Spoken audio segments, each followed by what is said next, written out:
आज की हमारी इस वीडियो का विषय है कैपिटलिज्म और कम्युनिज्म। किसी भी टॉपिक के बारे में जानने से पहले उस टॉपिक के बारे में एक बेसिक अंडरस्टैंडिंग होना काफ़ी ज़रूरी होता है।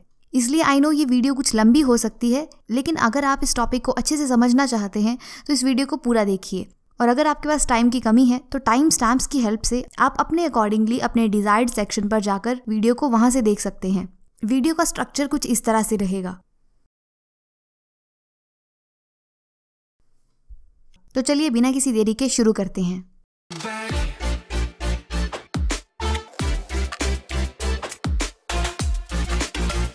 देखिए, जब भी कुछ लोग एक स्थान पर मिलकर रहते हैं तो ये बात इंश्योर करने के लिए कि वो सभी लोग अच्छे से अपना जीवन व्यतीत कर सकें, उन्हें कुछ ना कुछ सिस्टम्स बनाने की ज़रूरत पड़ती है। आप लोग हमारे देश भारत का ही एग्जाम्पल ले सकते हैं। हमारे देश में भी ऐसे बहुत से सिस्टम्स हैं, जैसे transport system, education system, judicial system and so forth. इन सभी सिस्टम्स के कारण ही आज हम सभी लोग अपने अपने लाइफ्स को स्मूथली जी रहे हैं। और ये जितने भी सिस्टम्स हैं, इनका भी अगर मूलभूत आधार देखा जाए तो इन्हें हम 3 तरह से कैटेगराइज कर सकते हैं: political system, economic system and philosophical ideologies. इन तीनों चीज़ों के बिना कोई भी देश, प्रांत या समाज नहीं टिक सकता। लेकिन क्यों है ये तीनों इतने ज़्यादा महत्वपूर्ण? तो ये जानने के लिए हमें सबसे पहले इन तीनों के बारे में जानना पड़ेगा। तो सबसे पहले पॉलिटिकल सिस्टम के बारे में जानते हैं। एक जनरल डेफिनेशन के अनुसार पॉलिटिकल सिस्टम ऐसे संस्थान या ऐसे तंत्र को कहा जाता है जिससे किसी क्षेत्र पर शासन किया जा सके। किसी भी पॉलिटिकल सिस्टम या फिर राजनीतिक व्यवस्था में ऐसे मानदंड होते हैं जिनसे यह निर्धारित किया जाता है कि राजनीतिक गतिविधियां या फिर पॉलिटिकल एक्टिविटीज़ किस तरह से की जाएंगी। फॉर एग्जाम्पल मोनार्की एक पॉलिटिकल सिस्टम है जिसमें राजा या रानी का शासन होता है, और वैसे ही डेमोक्रेसी भी एक पॉलिटिकल सिस्टम है जिसमें जनता द्वारा चुने हुए जनप्रतिनिधि शासन करते हैं। अब जानते हैं इकोनॉमिक सिस्टम के बारे में। इस डेफिनेशन को ध्यान से समझना, क्योंकि आगे की वीडियो इसी पर बेस्ड होगी। देखिए, एक इकोनॉमिक सिस्टम में कुछ ऐसे प्रिंसिपल्स एंड टेक्निक्स होती हैं जिनसे यह डिसाइड किया जाता है कि जो भी इकोनॉमिक रिसोर्सेज हैं या फिर मीन्स ऑफ प्रोडक्शंस हैं, उन्हें कौन ओन करेगा या फिर उन पर किसका स्वामित्व या अधिकार होगा, जनता का या फिर सरकार का। यहाँ इकोनॉमिक रिसोर्सेज या फिर मीन्स ऑफ प्रोडक्शन का मतलब है ऐसे रिसोर्सेज जिनकी हेल्प से हम सब लोग पैसा कमाते हैं और जिनसे हमारी इकोनॉमिक एक्टिविटीज़ चलती हैं। For example factories, mines, mills, rail and road etcetera. अब बात करते हैं तीसरी और सबसे इम्पॉर्टेंट चीज़ की, जो है फिलोसॉफिकल आइडियोलॉजीज़। इसे मैं सबसे इम्पॉर्टेंट इसलिए कह रही हूँ क्योंकि ये पहले वाले 2 सिस्टम्स जिनकी हम बात कर चुके हैं, यानी पॉलिटिकल एंड इकोनॉमिक सिस्टम, ये उनका भी बेस है। लेकिन वो कैसे? तो वो ऐसे कि कोई भी पॉलिटिकल सिस्टम हो या कोई भी इकोनॉमिक सिस्टम हो, जब भी वो सिस्टम बनाए जाते हैं तो उन्हें एक बेसिक फ़िलॉसफी पर ही बनाया जाता है। उनका आधार एक बेसिक फ़िलॉसफी ही रहती है, या फिर साधारण शब्दों में कहें तो किसी फिलॉसफी या फिर विचारधारा के अनुसार ही पॉलिटिकल सिस्टम और इकोनॉमिक सिस्टम की जो अरेंजमेंट होती है उसे डिसाइड किया जाता है। चलिए इसे एक उदाहरण के साथ समझते हैं। डेमोक्रेसी एक पॉलिटिकल सिस्टम है जिसमें लोग अपने में से ही कुछ लोगों को अपने ऊपर शासन करने के लिए चुनते हैं। तो डेमोक्रेसी बनाने के पीछे की जो भी फिलॉसफी रही हो, उस मेन फिलॉसफी में से एक बात ये भी हो सकती है कि लोगों को लगा हो कि शासित तो हमें होना है, तो इसलिए हम पे कौन शासन करेगा ये बात भी हम ही डिसाइड करेंगे, कोई और क्यों करे। तो इस तरह से हर एक सिस्टम किसी ना किसी एक बेसिक फिलॉसफी पर बना होता है। इसीलिए मैंने कहा था कि ये जो फिलॉसफिकल आइडियोलॉजी है, ये ही पॉलिटिकल और इकोनॉमिक सिस्टम्स का भी आधार है। आगे जब हम कम्युनिज्म और कैपिटलिज्म को पढ़ेंगे तब ये बात और भी ज़्यादा क्लियर हो जाएगी। चलिए अब कुछ important political and economic systems के एग्जाम्पल्स को देखते हैं। तो ये रहे दुनिया के सबसे ज़्यादा फेमस कुछ पॉलिटिकल एंड इकोनॉमिक सिस्टम्स के एग्जाम्पल्स। यहाँ पे आप लोग देख सकते हैं कि जो कैपिटलिज्म है वो इकोनॉमिक सिस्टम्स की कैटेगरी में आया है, और वहीं जो कम्युनिज्म है वो political as well as economic systems दोनों ही कैटेगरीज में आया है। इसका मतलब ये हुआ कि कैपिटलिज्म जो है वो सिर्फ और सिर्फ इकोनॉमी पर ही बात करता है, लेकिन वहीं जो कम्युनिज्म है वो economic as well as political system दोनों पर ही बात करता है। आई थिंक अभी तक आप लोगों को बेसिक समझ आ चुका होगा। तो अभी बढ़ते हैं हमारे मेन टॉपिक की ओर, जो है कैपिटलिज्म एंड कम्युनिज्म। तो पहले कैपिटलिज्म समझते हैं और बाद में कम्युनिज्म पर बात करेंगे। कैपिटलिज्म कैपिटलिज्म की शुरुआत 16th सेंचुरी से मानी जाती है। 16th और 18th सेंचुरी के बीच में इंग्लैंड में इंडस्ट्रियल रेवोल्यूशन हुआ था, जिसके कारण लोगों के पास कैपिटल के रूप में कुछ धन एकत्रित हुआ था। लोगों ने इस धन को फिर से इन्वेस्ट किया ताकि उनकी इंडस्ट्रीज की प्रोडक्टिविटी बढ़ जाए, और लोगों ने ये जो एक स्टेप लिया, इसे अपने आप में ही कैपिटलिज्म का नाम दिया जा सकता है। इसलिए ऐसा कहना कि कैपिटलिज्म को किसी एक व्यक्ति ने खोजा हो, ये कठिन है। लेकिन फिर भी स्कॉटलैंड के पॉलिटिकल इकोनॉमिस्ट एडम स्मिथ ने 1756 में अपनी पुस्तक वेल्थ ऑफ नेशंस में मॉडर्न कैपिटलिस्ट थ्योरी दी थी, जिसके कारण उन्हें कैपिटलिज्म का फादर कहा जाता है। साधारण तौर पर कैपिटलिज्म की जो परिभाषा दी जाती है, उसमें ये कहा जाता है कि किसी भी कैपिटलिस्ट इकोनॉमी में जितने भी मीन्स ऑफ प्रोडक्शन होते हैं, यानी कि फैक्ट्रियां, कारखाने, मिलें, इन सब पर प्राइवेट ऑनरशिप होती है। मतलब कि प्राइवेट इंडिविजुअल या फिर प्राइवेट एंटरप्राइजेस का ही अधिकार और कंट्रोल होता है। इस तरह की इकोनॉमी में सरकार का बहुत कम रोल पाया जाता है। कौन कौन सी गुड्स प्रोड्यूस की जाएंगी, कितनी मात्रा में प्रोड्यूस की जाएंगी और उनका क्या मूल्य रहेगा, ये सब मार्केट फोर्सेस डिसाइड करती हैं। जैसे डिमांड एंड सप्लाई। डिमांड और सप्लाई प्रोडक्शन के लिए एक सिग्नल की तरह काम करते हैं। यदि किसी वस्तु की डिमांड ज़्यादा है तो उसकी प्रोडक्शन को भी बढ़ा दिया जाएगा, और यदि डिमांड कम होगी तो प्रोडक्शन भी कम कर दी जाएगी। इस तरह की इकोनॉमी में जहाँ पर मार्केट फोर्सेस ही सब डिसाइड करती हैं, वहाँ पे गवर्नमेंट का रोल काफ़ी नेग्लिजिबल रह जाता है। डिमांड और सप्लाई के अलावा एक और भी महत्वपूर्ण चीज़ कैपिटलिस्ट इकोनॉमी का भाग है, और वो है कंपटीशन। तो उसे हम एक एग्जाम्पल के साथ समझेंगे। देखिए, किसी भी कैपिटलिस्ट इकोनॉमी में कोई भी व्यक्ति अपनी मर्जी से अपना बिजनेस स्टार्ट कर सकता है। बस ज़रूरत ये है कि उसके पास कैपिटल होना चाहिए।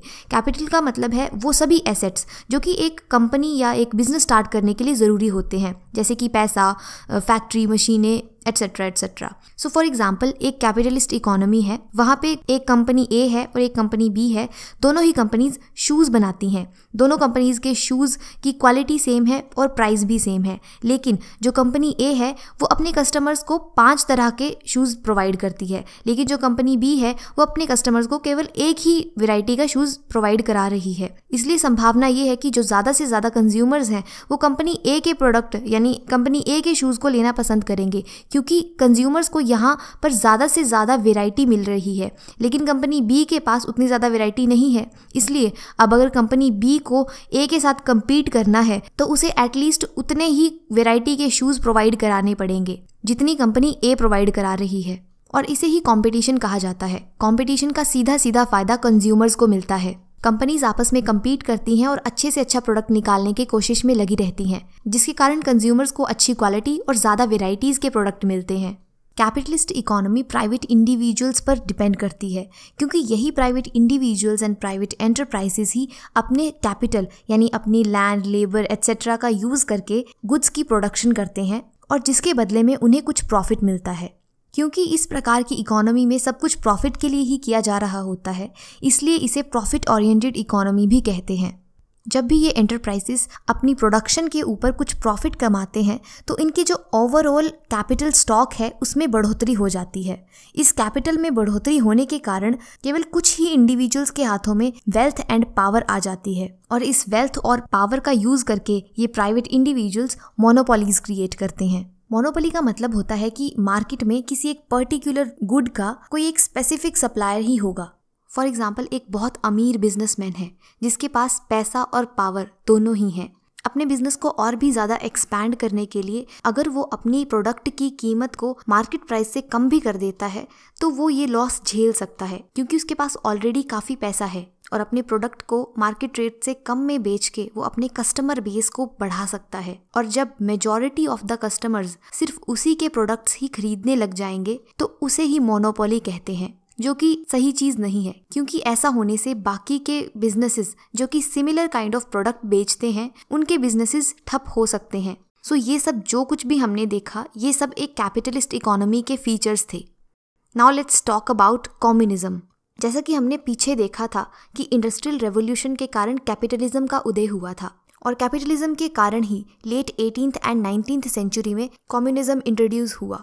जर्मनी की एक मिडिल क्लास फैमिली में पैदा हुए कार्ल मार्क्स को कम्युनिज्म का फादर कहा जाता है। कार्ल मार्क्स बचपन से ही फैक्ट्रियों में काम करने वाले मजदूरों को देखते आए थे। उनका मानना था कि दिन रात श्रम करने वाले मजदूरों को बस एक स्मॉल अमाउंट की ही फिक्स्ड सैलरी दी जाती है, और जो मालिक होते हैं वो श्रम भी नहीं करते और सारा का सारा प्रॉफिट भी वही ले जाते हैं। और इसलिए कार्ल मार्क्स कैपिटलिज्म को एक अच्छी व्यवस्था नहीं मानते थे, क्योंकि कैपिटलिज्म के कारण समाज में दो वर्ग बन जाते हैं, एक गरीब और एक अमीर। और इसीलिए कार्ल मार्क्स कैपिटलिज्म को कम्युनिज्म से रिप्लेस करना चाहते थे। इसलिए कार्ल मार्क्स ने अपने दोस्त फ्रेडरिक एंगल्स के साथ मिलकर 1848 में द कम्युनिस्ट मैनिफेस्टो में कम्युनिज्म के बारे में लिखा। इसके अलावा मार्क्स की पुस्तक दास कैपिटल भी कम्युनिज्म की काफ़ी प्रचलित पुस्तक है। कार्ल मार्क्स से पहले भी कई लोगों ने कम्युनिज्म जैसे समाज की कल्पना की थी, जिसे यूटोपिया कहा गया था। यूटोपिया का मतलब है एक ऐसी इमेजिनरी सोसाइटी या कम्युनिटी जहाँ पर सब कुछ एकदम परफेक्ट हो, जैसा रियलिटी में पॉसिबल नहीं है। तो चलिए अब हम कार्ल मार्क्स के कम्युनिज्म के बारे में जानते हैं। मार्क्स कैपिटलिज्म के विरोधी थे, इसलिए उनका जो कम्युनिज्म था उसमें कैपिटलिज्म के विपरीत प्रावधान मिलते हैं। कम्युनिज्म में जो भी मीन्स ऑफ प्रोडक्शन यानी फैक्ट्री, मिलें, कारखाने एट्सेट्रा, उन पर लोगों की पर्सनल ऑनरशिप नहीं होती, बल्कि सभी चीज़ों पर सभी का एक समान अधिकार होता है। तो इस प्रिंसिपल के अकॉर्डिंग फॉर एग्जांपल एक लैंड है जिसको सभी लोग इक्वली ओन करते हैं, सो हर कोई व्यक्ति अपना प्रॉफिट देख के उस लैंड को अपने तरीके से यूज़ करना चाहेगा। लेकिन रियलिटी में ऐसा कर पाना पॉसिबल नहीं कि हर कोई व्यक्ति अपने अपने तरीके से उस लैंड का यूज़ कर पाए। तो परिणाम ये होगा कि कोई भी व्यक्ति उससे अपना पर्सनल प्रॉफिट नहीं ले पाएगा। लेकिन हाँ, उस लैंड पर एक हॉस्पिटल या स्कूल बनाकर सभी का भला किया जा सकता है। लेकिन ये भी कौन डिसाइड करेगा कि हॉस्पिटल बनाना है या स्कूल? क्योंकि मार्क्स ने जो कम्युनिज्म बनाया था उसमें किसी एक लीडर या पार्टी की बात तो की ही नहीं गई थी जो ये डिसाइड कर सके कि जो भी मीन्स ऑफ प्रोडक्शन है उनका यूज किस तरह से करना है। मार्क्स के कम्युनिज्म में तो सब कुछ फैक्ट्री वर्कर्स के हाथों में ही दे दिया गया था, उसमें पार्टी सिस्टम की कोई बात नहीं की गई थी। अब आप लोग सोचेंगे कि मार्क्स ने जब पार्टी सिस्टम की बात ही नहीं की तो आजकल हम जो कम्युनिज्म देखते हैं उस पर पार्टी सिस्टम कैसे इंक्लूड हो गया। जैसे फॉर एग्जांपल चाइना भी एक कम्युनिस्ट कंट्री है और वहाँ पर पार्टी सिस्टम है। तो इसका आंसर है कि मार्क्स ने जो कम्युनिज्म दिया था उसके बाद कुछ लीडर्स ने अपने अनुसार उस कम्युनिज्म में बदलाव किए, जिसके कारण कम्युनिज्म के अलग अलग वेरिएंट्स बन गए। जैसे यूएसएसआर के एक नेता व्लादिमीर लेनिन ने कम्युनिज्म में पार्टी सिस्टम को ऐड कर दिया और उन्होंने सोवियत कम्युनिस्ट पार्टी का गठन किया। कम्युनिज्म के इस वेरिएंट को लेनिनिज्म का नाम दिया गया। इसी तरह चाइनीज लीडर माओ जेडोंग ने भी कम्युनिज्म का एक वेरिएंट बनाया जिसे माओइज्म का नाम दिया जाता है, जिसमें हिंसा की भी बात की गई है। भारत में भी ऐसे कई नक्सलाइट ग्रुप्स हैं जो कि अपने आप को इस माओइस्ट विचारधारा से प्रभावित हुआ कहते हैं। इस तरह से कम्युनिज्म में दल बनाना, सरकार बनाना या फिर सेंट्रल पावर बनाना भी शामिल हो गया। कम्युनिज्म के इन नए वेरिएंट्स में जो भी मीन्स ऑफ प्रोडक्शन थे उन पर अब सरकार या फिर जो सेंट्रल अथॉरिटी थी उनका ही स्वामित्व और अधिकार था। किसी भी कम्युनिस्ट इकोनॉमी में कौन कौन सी गुड्स प्रोड्यूस की जाएंगी, कितनी मात्रा में प्रोड्यूस की जाएंगी और उनका क्या मूल्य होगा, ये सब सरकार या फिर सेंट्रल अथॉरिटी द्वारा ही तय किया जाता है। और इस तरह की इकोनॉमी में कंपटीशन भी नहीं होता, क्योंकि सारे के सारे मीन्स ऑफ प्रोडक्शन सरकार के पास होते हैं। और एंटरप्रेन्योरशिप को भी दबा दिया जाता है, मतलब कोई भी इंडिविजुअल अपने बिजनेस रिलेटेड आइडियाज को इम्प्लीमेंट नहीं कर सकता। इसलिए सरकार या फिर सेंट्रल अथॉरिटी ही हर प्रकार की गुड्स को प्रोड्यूस करती है, जिससे गुड्स की क्वालिटी और उनकी वेराइटी पर ध्यान नहीं दिया जाता और कंज्यूमर्स को अच्छे प्रोडक्ट्स नहीं मिल पाते। आई होप आप लोगों को कम्युनिज्म अच्छे से समझ आ गया होगा। तो चलिए अब डिस्कस करते हैं कि वो कौन सा इकोनॉमिक सिस्टम है जो आज दुनिया में सबसे ज़्यादा पॉपुलर है। तो आप लोगों को जानकर हैरानी होगी कि ना तो वो कैपिटलिज्म है और ना ही कम्युनिज्म। तो वो कौन सा सिस्टम है? सो वो है मिक्स्ड इकोनॉमी। हमारे देश भारत में भी मिक्स्ड इकोनॉमिक सिस्टम ही इम्प्लीमेंट किया जा रहा है, जिसमें कुछ फीचर्स कम्युनिज्म के हैं और कुछ कैपिटलिज्म के। जैसे भारत में जितने भी मीन्स ऑफ प्रोडक्शन है, ना तो उन पर कम्प्लीटली सरकार का अधिकार है और ना ही कम्प्लीटली प्राइवेट इंडिविजुअल्स का। दोनों मिलजुल कर इकोनॉमिक रिसोर्सेज का यूज करते हैं और देश की इकोनॉमी को बेहतर करने का प्रयास करते हैं। Mixed economy supply and demand जैसे मार्केट मैकेनिज्म्स पर आधारित है और इसी के आधार पर ही रिसोर्सेज की एलोकेशन भी की जाती है। आज दुनिया की बड़ी से बड़ी इकोनॉमीज मिक्स्ड इकोनॉमीज ही हैं। आई होप आप लोगों को आज की वीडियो अच्छी लगी होगी। अगर हाँ तो कमेंट बॉक्स में ज़रूर लिखिएगा। मिलते हैं नेक्स्ट वीडियो में। Till then take care, bye bye, जय हिंद।